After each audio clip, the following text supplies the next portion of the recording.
오늘은 요한복음에 나오는 그 예수님의 7가지 그 표적 가운데 이제 세 번째 표적에 대한 말씀입니다. 세 번째 표적은 우리가 읽었던 대로 예수님께서 베데스다 못에서 38년 된 병자를 말씀으로 이렇게 치료하시는 그런 사건이 되겠죠. 자, 여러분 베데스다 어디서 많이 들어보셨죠? 베데스다 베이커리도 있던데, 베데스다라는 말은 히브리어인데 두 가지의 단어가 이렇게 합성된 그런 단어입니다. 어떤 단어냐면 베스라고 하는 그 베델, 야곱이 베델이라고 말했죠. 그 베스라고 하는 단어하고 헤세드라고 하는 단어가 합성이 되었어요.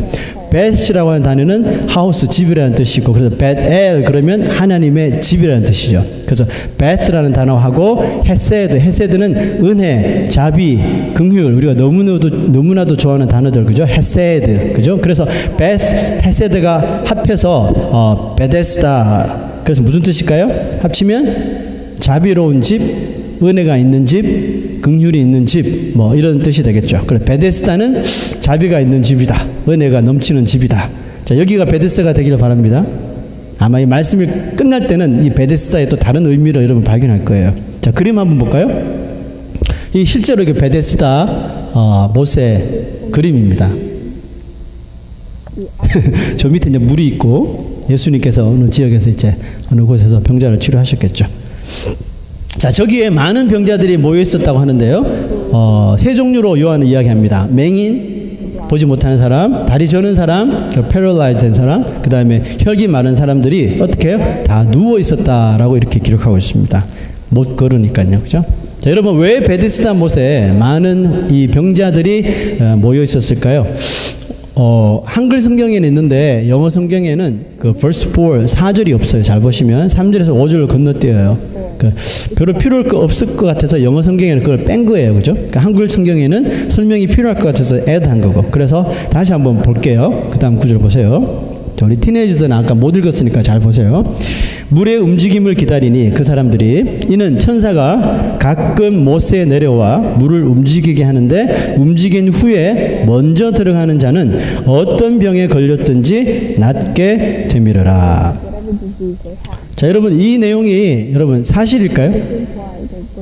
아니면 그냥 떠내려오는 전설일까요? 사실이다. 그러니까 하는 말씀이지. 아니다, 전설이다. 이도 저도 아닌 사람 뭐예요? 아무 생각 없이 산다. 자, 여러분 당연히 전설이죠.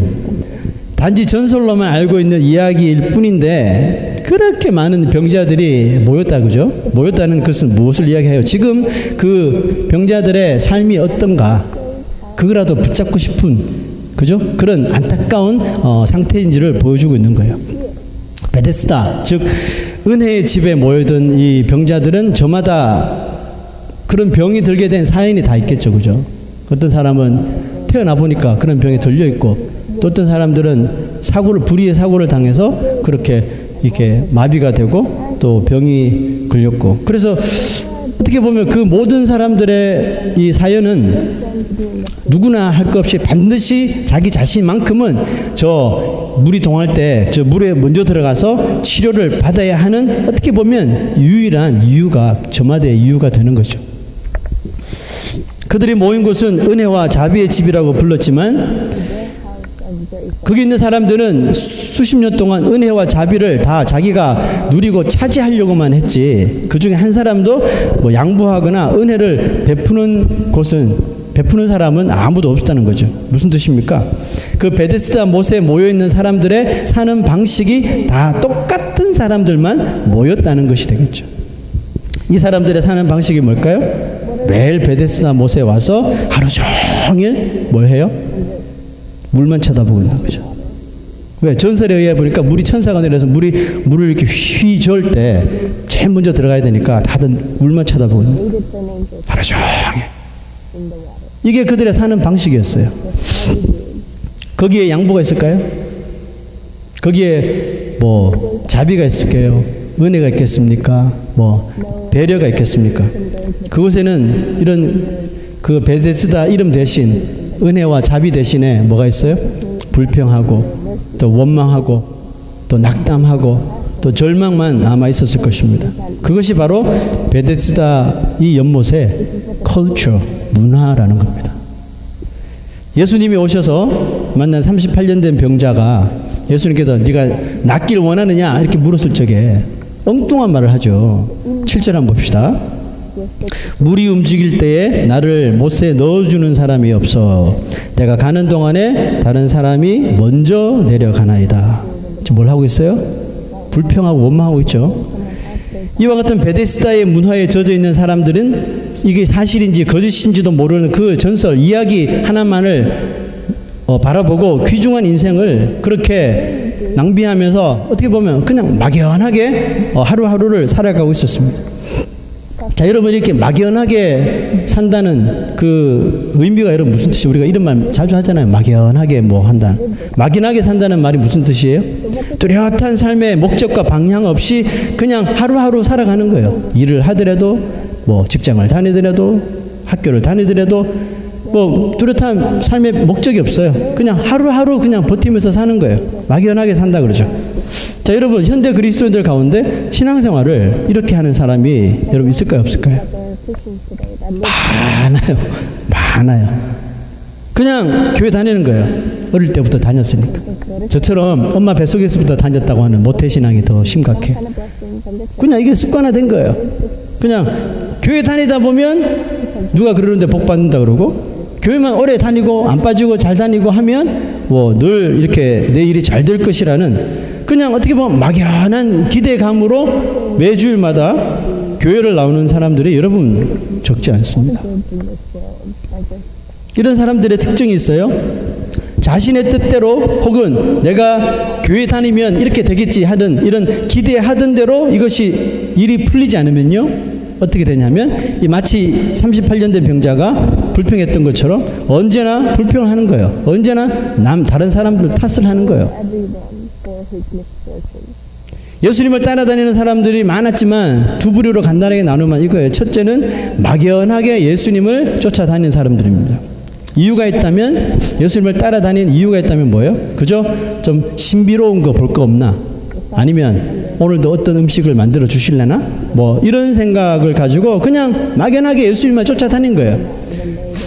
그래서 이들이 얻은 거는 뭐예요? 때로는 정말 자기 눈앞에서 막 기적이 일어나는 걸 본 거예요. 환자들이 일어나고 안전뱅이가 일어나고 귀신들이 막 물러가고 이런 막 기적을 막 눈을 본 거예요. 와, 마치 서커스 보듯이 막 신기하다.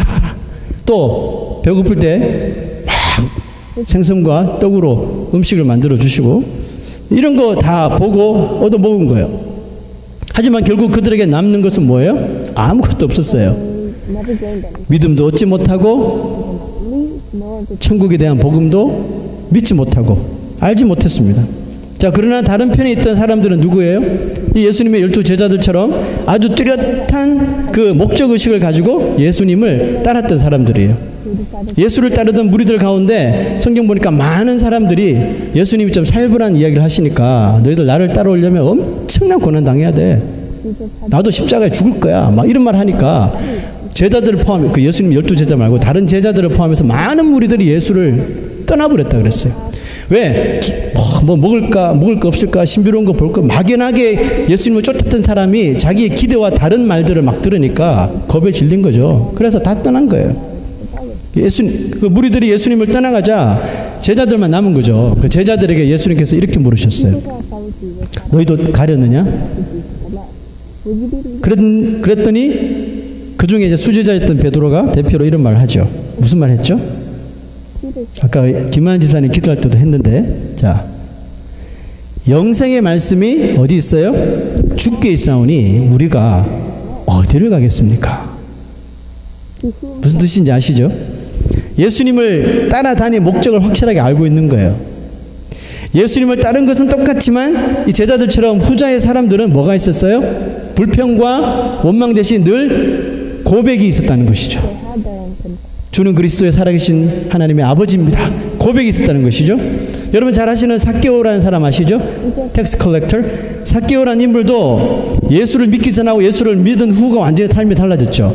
삭개오가 예수를 만나고 예수님을 믿고 삶의 목적의식이 아주 뚜렷하게 생겨난 대표적인 사람이죠. 그전에는요 삶의 목적이 없었어요. 돈밖에 없었어요. 무조건 돈만 가지면 된다. 이게 그냥 막연하게 돈만 바라보고 사는 사람이죠. 그런데 예수를 만나고 그 돈에 대한 가치관이 바뀌고 삶에 막연하게 살던 삶이 변화되죠.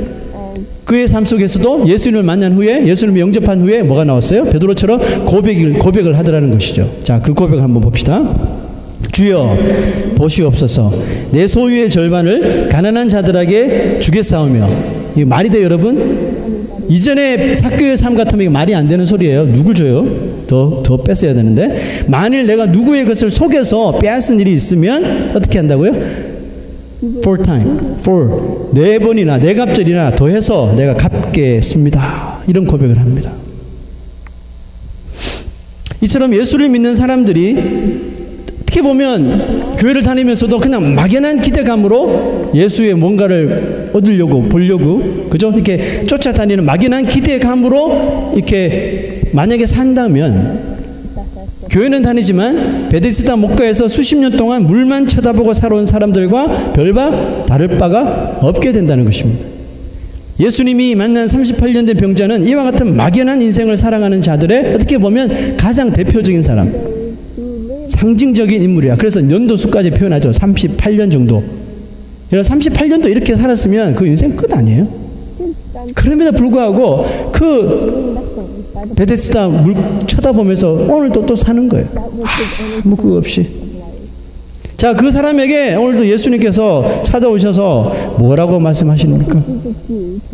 여러분 그 베데스다 목가에 38년이나 왔던 그 환자 혹시 매일 생각하는 게 그거 아니에요? 나도 혹시 오늘 나에게 그 운이 돌아와서 운 좋게 내가 비록 걷지는 못하지만 떠밀려가지고 운 좋게 그래 물에 들어가서 병을 고칠 수 있을지 모른다. 여러분 매일 생각하는 게 그 생각이잖아요. 혹시 나에게 운이 따르면 그거잖아요. 그런 일을 한 게 몇 년이에요? 38년을 사는 거예요. 그런데도 그 생각을 접지 못하는 거예요. 그게 무서운 거예요 여러분. 이게 그 생각에 빠져서 물이 움직이는지 그것만 쳐다보고 살던 이 38년 된 환자에게 예수님께서 오셔서 단호하게 명령하십니다. 그게 뭐예요? 그 다음 보셔보세요. Get up! Pick up your mat and walk. 일어나 네 자리를 들고 걸어가라. 여러분 38년 동안 베데스다 못에서 살았지만 이 사람은 날 보고 걸어갈 수 있다는 말을 해본 한 사람이 없었어요. 그 누구도 자신에게 너는 할 수 있어, 당신 할 수 있어요, 아버지 할 수 있어요, 걸을 수 있어요, 물에만 잘 들어가면 한 번도 이렇게 걸을 수 있다는 희망의 말을 해준 사람이 있었겠습니까?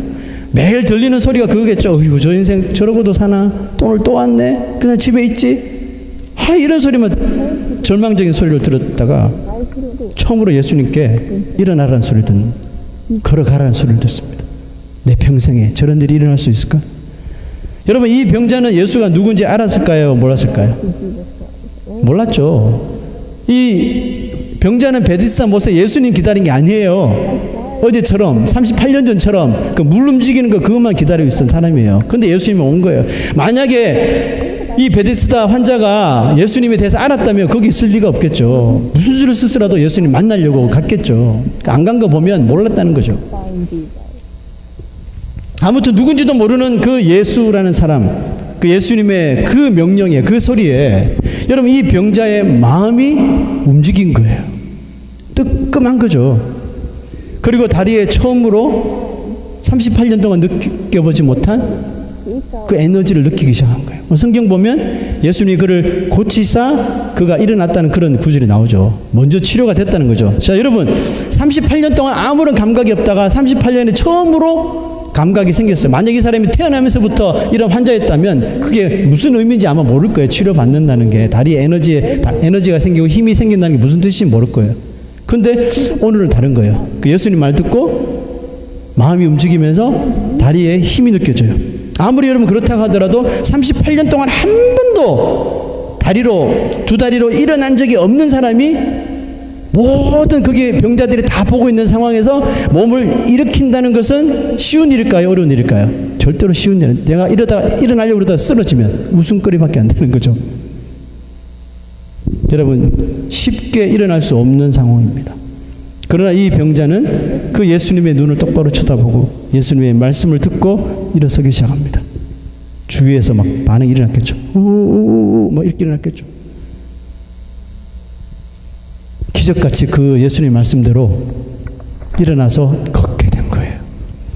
이 병자는 38년을 막연하게 베데스다 못의 물만 쳐다보면서 또 때로는 남을 원망하면서 살아왔지만 지금 자신 앞에 나타나신 예수님을 만나고 그분의 명령을 믿고 일어서려는 용기를 그가 가진 거예요.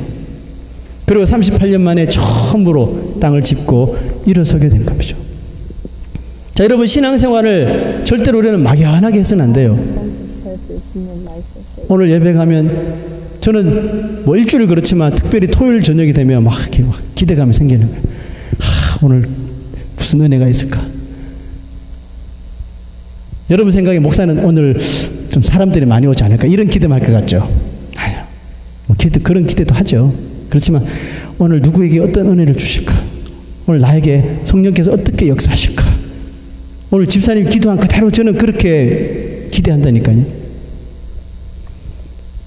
여러분, 신앙생활을 이런 목적 없이 그냥 막연하게 하시면 안 돼요. 오늘도 교회 가서 하고 집에 가고 이러시면 안 돼요. 한 번을 예배를 드리려도 뚜렷한, 여러분, 오늘 내가 주님 앞에 와서 이걸 은혜를 받고 가야지, 이걸 가지고 오셔야 돼요. 신앙생활은 목적의식을 그러니까 가지고 해야 돼요. 여러분, 성도들의 그 목적의식이 뭐예요? 신앙에 대한 목적의식은 이것이 예수님의 말씀이라면 이게 전제가 돼요. If this is the word of God, 이게 여러분 베이직이 돼야 돼요. 이게 예수님의 말씀이라면 내가 용기를 내겠다는 거죠. 용기를 내서 좀 적극적으로 일어나 보겠다는 것입니다. 순종의 자리로 나가 보겠다는 거, 이게 성도들의 신앙의 목적의식이에요. 여러분, 제가 이런 간증을 들은데요, 심각한 암에 걸린 어떤 여성도가 있었다고 합니다. 그 병원에 누워서 이제 그 무슨 치료죠? 키모를 받으면서 그 이제 뭐 갈 날만 기다리는 거예요.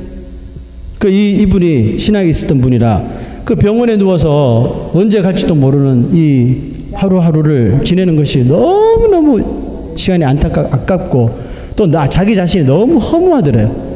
야, 이렇게 해서 천국 가는 게 좋을까? 이런 생각이 자꾸 들면서 일어나 이런 성령의 음성을 듣습니다. 그래서 결심을 해요.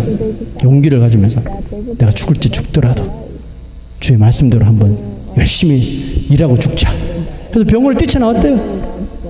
키모 받다가 뛰쳐나와서 뭘 했냐 하면 하필 그때 교회가 선교를 가던 시기라 선교팀이 합류해서 선교를 가버린 거예요. 암 환자가. 그래서 주위의 사람들이 막 말린 거죠. 괜히 선교 갔다가 돌아가시면 또 그럴 것 같아서.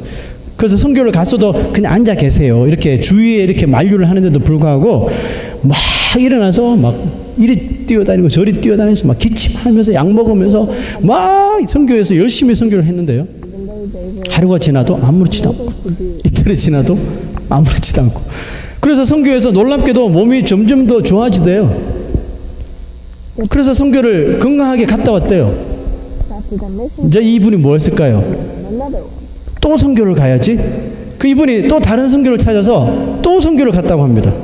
그렇게 선교를 반복하시던 분이 그렇게 병원에서 하루하루를 이렇게 절망송에서 지내던 암 환자가 선교를 통해서 여러분 기적적으로 그 암이 사라져 버렸다는 그런 간증을 들은 적이 있습니다.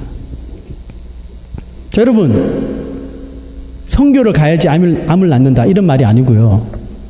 이분이 그렇게 병상에 누워서 하루를 보내는 게 하나님 뜻이 아닌 것 같다는 생각이 들어서 주의 음성 듣고 일어날 용기를 가진 거죠. 일어나서 주의 뜻대로 한번 살아보겠다는 그것이 결국 이분을 치료하신 거죠.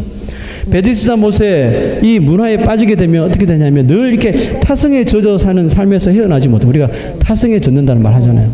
내가 한국에 있을 때 안 이랬는데, 뭐 내가 이랬을 때는 이랬는데, 뭐 이런 거 아시죠? 네, 그 옛날에 그 타성에 젖어 사는 사람. 여러분, 베데스다 못의 문화에 빠지면 늘 이렇게 타성에 젖어 사는 삶에서 헤어나지 못할 거예요. 그러나 주의 말씀 의지하여서 그물을 던진 그 제자들, 어떻게 그물을 던질 수 있었어요? 밤새도록 고기 잡는 베테랑들이 밤새도록 그물을 던졌는데 한 마리도 잡지 못했지만 주님이 오셔서 저기 깊은 데 가서 한번 던져봐.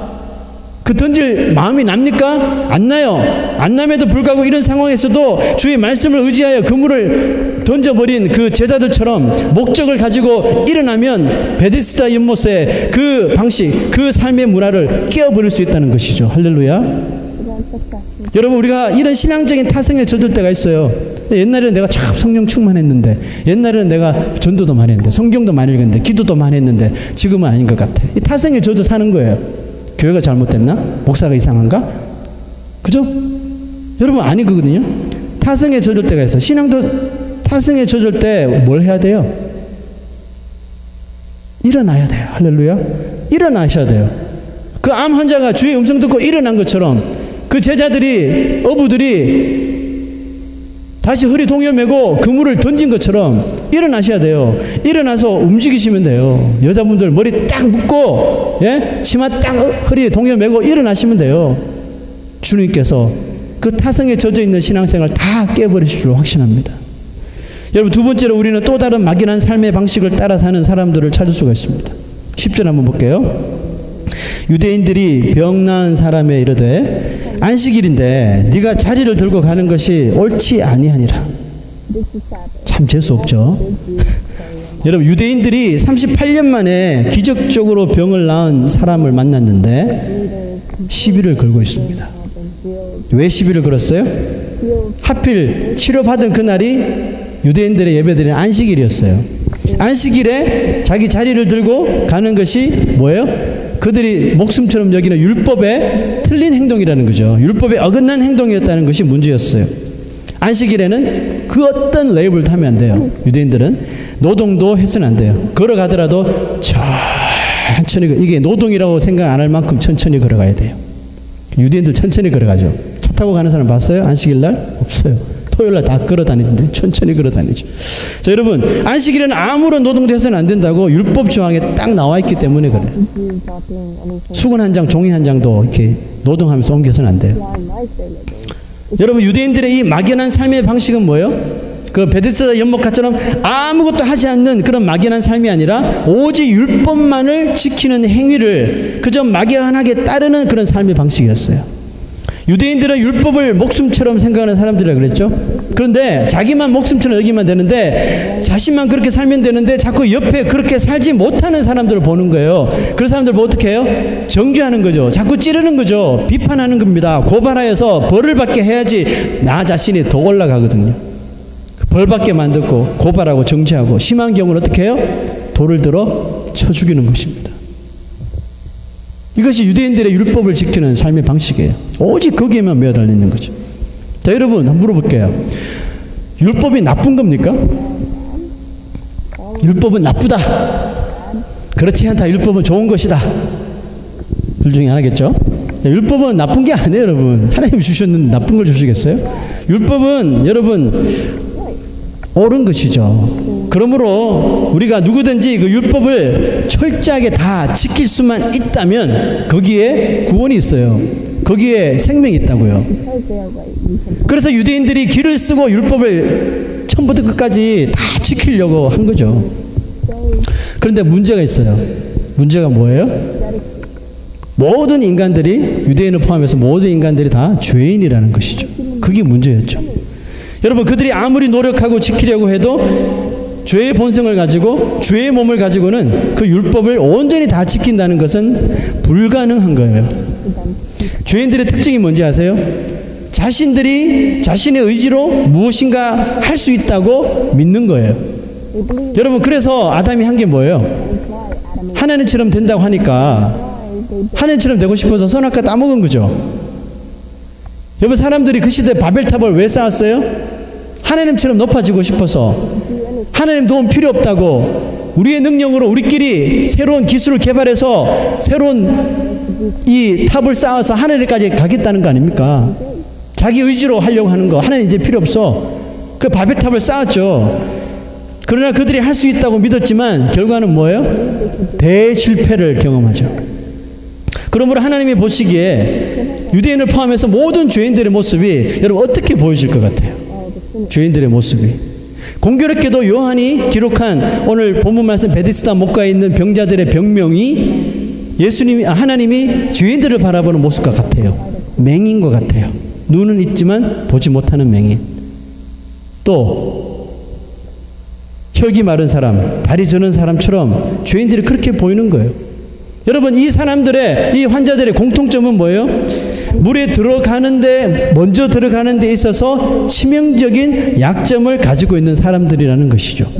하나님께서 율법을 주었지만 죄인의 신분으로 이 모든 율법을 절대로 지킬 수 없는 치명적인 약점이 있는데도 불구하고 그들은 자신들의 행동으로 어떻게 해서든지 율법을 지켜보겠다고 하는, 결국은 그 행동이 이제 죄를 짓게 되는데, 이 베데스다 못에 자기의 능력으로 치명적인 약점이 있음에도 불구하고 이런 맹인이 어떻게 제일 먼저 들어가요? 보지 못하는데. 그런데도 자기는 할 수 있대요. 10년 20년 계속 그렇게 보지 못하는데 그게 앉아 있는 거예요.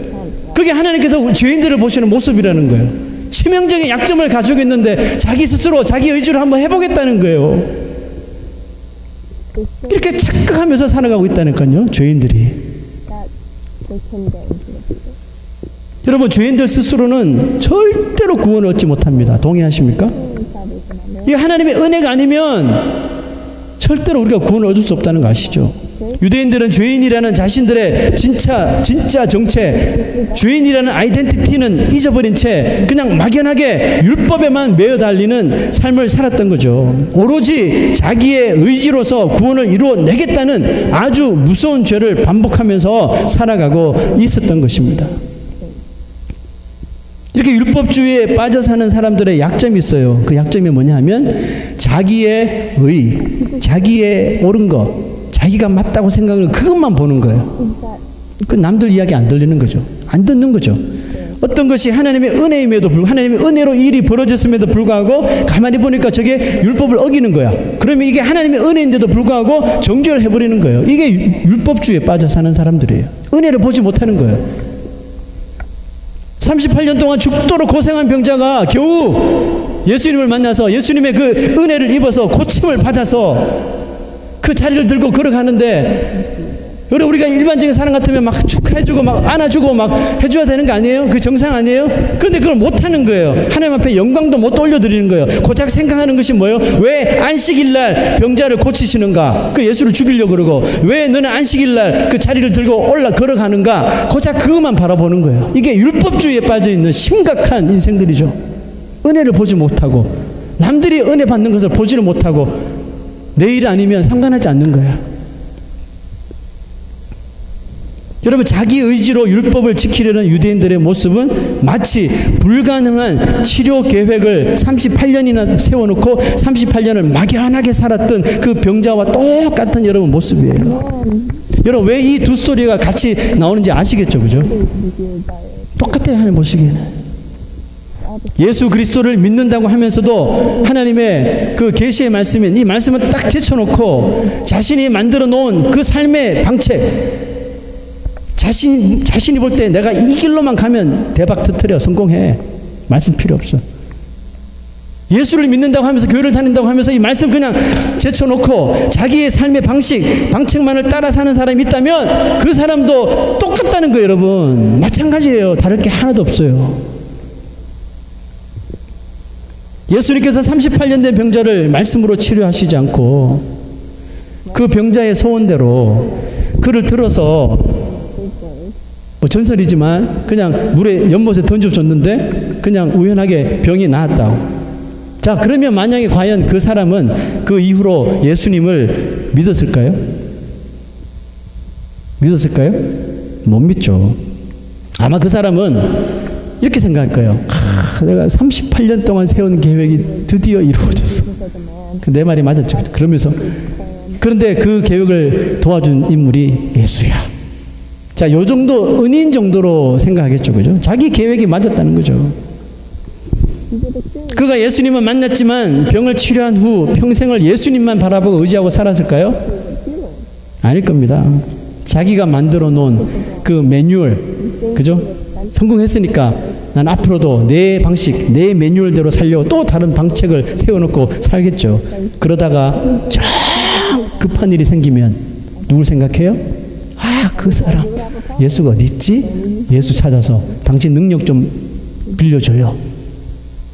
쓰고 또 버리고 또 자기 매뉴얼대로 가고. 어디서 많이 들어본 이야기 아니에요? 어쩌면 수많은 그리스도인들의 현재 모습일지도 몰라요. 예수님은 그깟 우리 인간들이 만들어 놓은 자기 인생의 성공을 위한 이 방책들을 도와주려고 하늘 보좌를 버리시고 성육신 하신 것이 아닙니다. 오히려 우리들의 인간적인 이 계획들을 다 내려놓고 또 인간들의 이런 방책들을 깨버리고 포기하게 만드시려고 이 땅에 오신 거예요. 왜냐하면 인간의 이런 계획이라는 것이 뭐였어요? 결국은 바벨탑 쌓는 것이었거든요. 그 시대는 바벨탑 정말 초과학적인 방식이었을 거예요. 누가 이런 아이디어를 냈을까 하면서 막 서로 자화자찬하면서 막 바벨탑을 쌓아간 거예요. 하나님 필요 없어. 우리끼리 잘 먹고 잘 살자. 못하잖아요. 여러분, 이 시대에 우리 인간의 이런 죄의 본성으로 가지고 우리 자아가 만들어내는 인생의 계획이라는 것이 결국 바벨탑과 같은 죄의 탑을 계속해서 쌓아 나가는 것이기 때문에 예수님께서 오셔서 그것 좀 깨부시려고 오신 거란 말이에요. 그러므로 우리에게 그리스도가 오신 이유는 이제 인간적인 이런 수단, 인간적인 어떤 방법, 이런 방책 같은 것 좀 다 내려놓고 나를 구원하신 예수 그리스도만 좀 바라보면서 그분만 의지하도록 하시기 위해서 이 땅에 성육신 하신 거라는 말이죠. 예수님은 회당에서 치료해 주신 사람을, 예수님은 베데스다 목가에서 치료해 주신 사람을 회당에서 다시 만나게 되죠. 만나자마자 반가워서 예수님께서 이런 말씀을 딱 하셨어요. 14절 봅시다. 보라, 네가 나았으니 더 심한 것이 생기지 않게 다시는 죄를 범하지 말라. 아리까리한 말씀을 하셨어요. 여러분, 이 말씀의 진위가 뭐라고 생각하세요? 어떤 사람은 이 말씀을 보면서 38년 된 병이 그 사람이 죄를 지어서 생긴 거구나, 이렇게 보시는 분도 있어요. 왜냐하면 예수님 말씀이 더 심한 것이 생기지 않게 다시는 죄를 범하면, 그런 뉘앙스가 들리잖아요. 그래서 제가 막 여러 가지 코멘트를 막 찾아봤어요. 그 다 좀 달라요, 해석이. 그래서 좀 이렇게 말씀을 묵상하면서 생각해봤어요. 그럴 수도 있고 그렇지 않을 수도 있어요. 저는 이렇게 봅니다. 그가 38년 동안 살아왔던 베데스다의 방식이 죄 짓는 일이었다는 것이죠.